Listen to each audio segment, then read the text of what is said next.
फिर इंक्रीमेंट और डिक्रीमेंट। तो यहाँ पे भी हम लोग, यहाँ पे इंक्रीमेंट है, ये हमारा इनिशियलाइजेशन हो गया, ये कंडीशन हो गई, 6 कर देगा, ये 6 कर देगा। तो यहाँ पे चेक करेगा, अब कंडीशन क्या हो गई, फॉल्स हो गई। क्यों, आई की वैल्यू में क्या आ जाएगा, 6 आ जाएगा।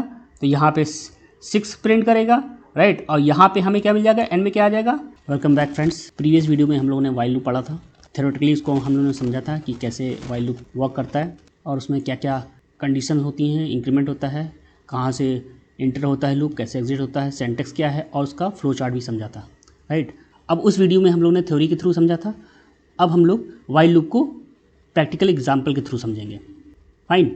तो जैसा कि मैंने आपसे पहले ही कहा था कि मैं आपको कोई भी टॉपिक थ्योरी के थ्रू और प्रैक्टिकल के थ्रू, दोनों के थ्रू आपको समझाऊंगा, राइट। तो मैंने आप पिछला वीडियो वाइल लूप पे बनाया था जो थ्योरी से रिलेटेड था, इजी लैंग्वेज मैंने उसको समझाया था। आज मैं आगे उसी को प्रैक्टिकल के थ्रू समझाऊंगा, कुछ प्रोग्राम लूँगा और उसको स्टेप बाय स्टेप मैं उसको डिटेल में समझाऊंगा, राइट। तो आप में से जो भी नए हैं वो उसको प्लीज़ लाइक एंड सब्सक्राइब करिएगा, राइट। अगर आपने ऑलरेडी कर रखा है तो दूसरे लोगों से भी कराइएगा, क्योंकि लाइक एंड सब्सक्राइब बहुत ज़रूरी है, क्योंकि इससे हमारा मोटिवेशन बना रहता है, राइट। सो ज़्यादा टाइम वेस्ट ना करते हुए लेट्स स्टार्ट। तो यहाँ पे जैसे मैंने एक प्रोग्राम लिए रखा हुआ है, क्लास मैंने सिंपल बना दिया, public static void main string args. अब यहाँ पे मैंने एक इंट वेरिएबल लिया हुआ है, इंट आई में मैंने 1 स्टोर कर दिया है, राइट। और यहाँ पे मैंने वाइल ले लिया है। वाइल आपको सिंटैक्स पता होगा प्रीवियस वीडियो में, अगर आपने प्रीवियस वीडियो नहीं देखा है तो उसमें जाके देख सकते हैं। यहाँ पे हम लोगों ने कंडीशन लगा रखी है कि आई की वैल्यू जब तक 5 से कम रहे या इक्वल ना हो जाए, मीन्स जब तक वो 5 से कम रहे या इक्वल ना हो जाए तब तक ये लूप चलता रहे। तो आई में 1 है, यहाँ पे 1 रखेगा, तो यहाँ पे क्या प्रिंट करेगा, system out dot print I मैंने यहाँ प्रिंट कराया है। फिर यहाँ पे इंक्रीमेंट डिक्रीमेंट, यानी ये कंडीशन पार्ट हो गया, ये इनिशियलाइजेशन पार्ट हो गया, ये कंडीशन पार्ट हो गया, ये इंक्रीमेंट डिक्रीमेंट हो गया। जैसे फॉर लूप में था, इनिशियलाइजेशन था यानी स्टार्टिंग पॉइंट, फिर कंडीशन था, फिर इंक्रीमेंट और डिक्रीमेंट। तो यहाँ पे भी हम लोग, यहाँ पे इंक्रीमेंट है, ये हमारा इनिशियलाइजेशन हो गया, ये कंडीशन हो गई, ये इंक्रीमेंट हो गया, राइट। तो अगर हम लोग इसको रन कराएंगे तो क्या आउटपुट आएगा, 1 2 3 4 5।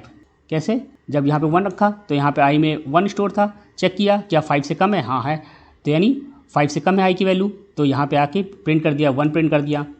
फिर इसको बढ़ाया, यानी आई की वैल्यू को क्या किया, 2 किया, फिर ऊपर गया, यहाँ पे गया, चेक किया क्या आई की वैल्यू 5 से कम है, हाँ है, दैट्स ट्रू, यानी आई की वैल्यू इस समय क्या है, 2 है। तो 2 है तो यहाँ पे उसने 2 प्रिंट कर दिया। फिर यहाँ पे 3 बढ़ाया आई की वैल्यू को।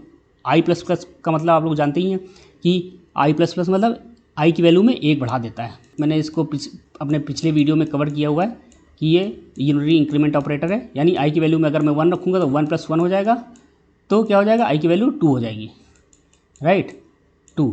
तो आई का मतलब इसको एक्सपेंड करेंगे तो हमारा क्या होता है, ये आई = आई + 1, राइट।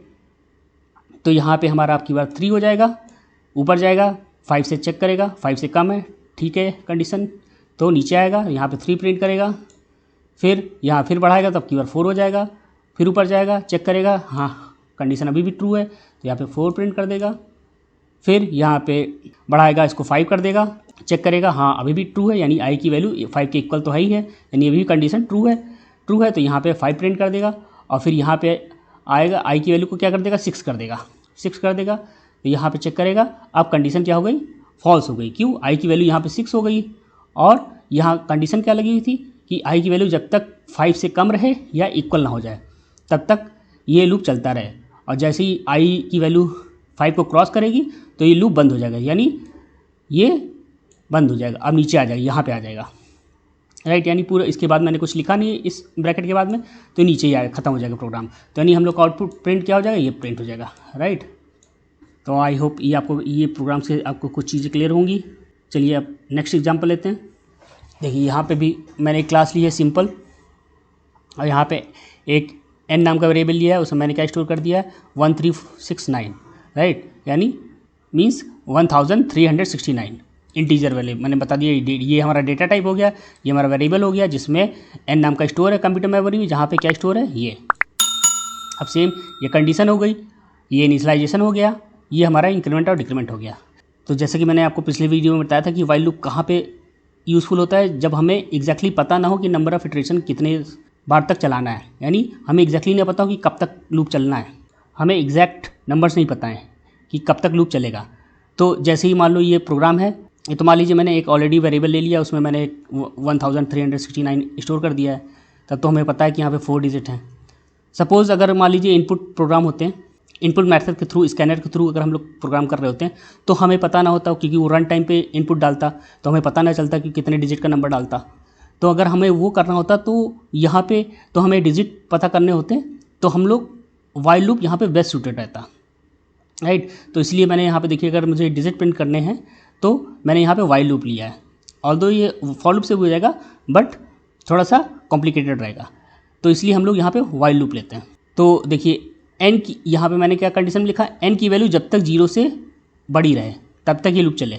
और फिर यहाँ पे मैंने एक डी वेरिएबल ले लिया, या कॉमा करके हम लोग डी कर देंगे, कॉमा ये, यानी हम लोग को बताना पड़ेगा डेटा टाइप क्या है।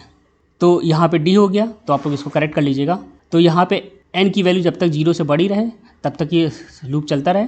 तो एन में यहाँ पे ये मॉड क्या करता है, मॉड क्या देता है, रिमाइंडर देता है, रिमाइंडर, ठीक है, रिमाइंडर देता है ये। तो एन में क्या है, एन में हमारा है क्या है 1369, यानी 1369। तो ये 10 से जब डिवाइड करेंगे हम लोग इसको तो क्या देगा, 10 से अगर हम लोग डिवाइड करेंगे, 10 1 जा 10, 3 हो गया, यहाँ पे 6 हो जाएगा, 10 3 जा 30, 6 बचेगा, फिर 9, तो यहाँ पे क्या आ जाएगा 10 6 जा 60, तो यहाँ पे क्या आ जाएगा रिमाइंडर 9। यानी हम लोग को यही नंबर एक्सट्रैक्ट करना है, डिजिट हमें काउंट करने हैं तो हमें यही नंबर चाहिए, ये वाला, राइट। तो हमारा इसमें हम लोग को ये मिल जाएगा 136 मिल जाएगा, और यहाँ पे हमें रिमाइंडर में लास्ट वाला डिजिट मिल जाएगा। तो वही चीज़ यहाँ पे हमें क्या मिल जाएगा 9 आ जाएगा, इसमें 9 आ जाएगा, इसको यहाँ पे प्रिंट कर देगा। तो digit of number this is r, यहाँ पे 9 प्रिंट कर देगा। फिर यहाँ पे n = n डिवाइड बाई 10 लिखा हुआ है, तो वही चीज़ मैंने डिवीज़न में क्या आया था 136 आया था डिवाइड करने पर। तो यानी n में क्या आ जाएगा, यानी n को 10 से डिवाइड करके जो भी वैल्यू आए किस में स्टोर कर दो, n में। तो यानी n में अब क्या नई वैल्यू आ जाएगी 136 आ जाएगी, 9 तो हट गया, राइट।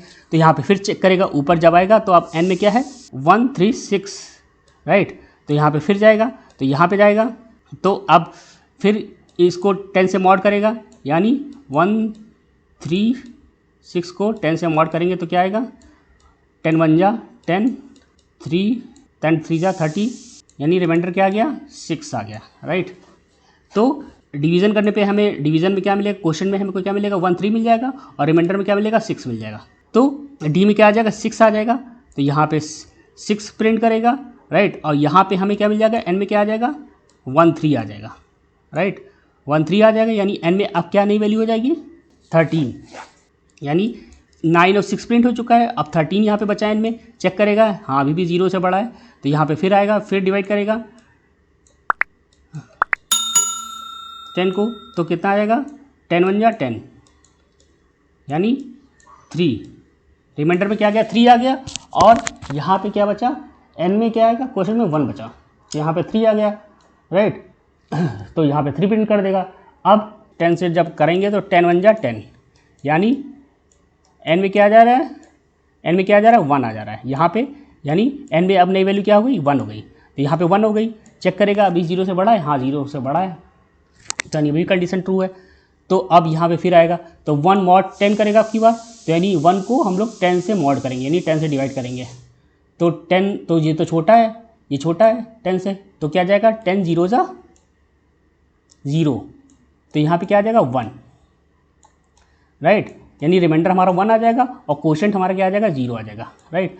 तो यहाँ पे हमारा क्या आ जाएगा 1 आ जाएगा, तो यहाँ पे डी में 1 आ जाएगा, तो डी में 1 प्रिंट कर देगा, राइट। और यहाँ पे क्या आ जाएगा, एन में क्या आ जाएगा 0, अब की बार क्या आ जाएगा 0 आ जाएगा। तो यहाँ पे कंडीशन चेक करेगा जो कि फाइन हो जाए, गलत हो जाएगी, यानी एन की वैल्यू क्या हो गई, एन इक्वल टू क्या हो गई 0 हो गई, जो कि ये कंडीशन फॉल्स हो रही है, फॉल्स है, राइट, फॉल्स है। तो यानी अब इसके अंदर लूप नहीं जाएगा, तो हम लोग का क्या प्रिंट कर देगा, हम लोग का ये आउटपुट आ जाएगा, यानी ऐसे आउटपुट प्रिंट होगा, डिजिट ऑफ नंबर्स 93631, राइट। तो इस तरह से प्रोग्राम आपको बहुत सारे पूछे जाते हैं एग्ज़ाम में, कि कोई नंबर इनपुट करें, उसके डिजिट प्रिंट करिए, या उसके डिजिट का सम करिए, या मिडिल डिजिट फाइंड आउट करिए, राइट, या ऑड या इवन डिजिट प्रिंट करिए। तो ऐसे प्रोग्राम आप लोग इस वाइल लूप की मदद से आप लोग कर सकते हैं बड़े आसानी से, राइट। तो सम के लिए डिफरेंस, ये सारे प्रोग्राम मैं आपको आगे बताऊंगा जब हम लोग इस टॉपिक को ख़त्म कर लेंगे। ज़्यादातर टॉपिक ख़त्म कर लेंगे तो उस पर मैं प्रोग्राम भी बहुत सारे बताऊंगा आपको, वाइल लूप पे, फॉर लूप पे। थोड़ा मैं सोच रहा हूँ टॉपिक्स ख़त्म हो जाए, इफ एल्स वाले ख़त्म हो गए, स्विच हो गए, फॉर लूप चल ही रहा है, फॉर लूप हो गया, वाइल लूप हो गया, डू वाइल लूप भी बचा हुआ है। तो ये तीनों चीज़ें ख़त्म हो जाए तो मैं इस पर अच्छे से प्रोग्राम अपलोड कर दूँगा, राइट। तो आपको कोई प्रॉब्लम नहीं होगी। इन केस आपको कोई और प्रोग्राम चाहिए होगा तो आप लोग कमेंट में मेंशन कर दीजिएगा, मैं उस पर भी वीडियो बना के दे दूँगा। तो अगर आपको ये डिस्कशन अच्छा लगा हो तो प्लीज़ लाइक एंड सब्सक्राइब करिएगा और शेयर करिएगा। अगर आपने ऑलरेडी कर रखा है तो दूसरे डिवाइसों से भी कर दीजिएगा, क्योंकि मोटिवेशन हमारा बना रहेगा। तो मिलते हैं नेक्स्ट वीडियो में। Thanks for watching.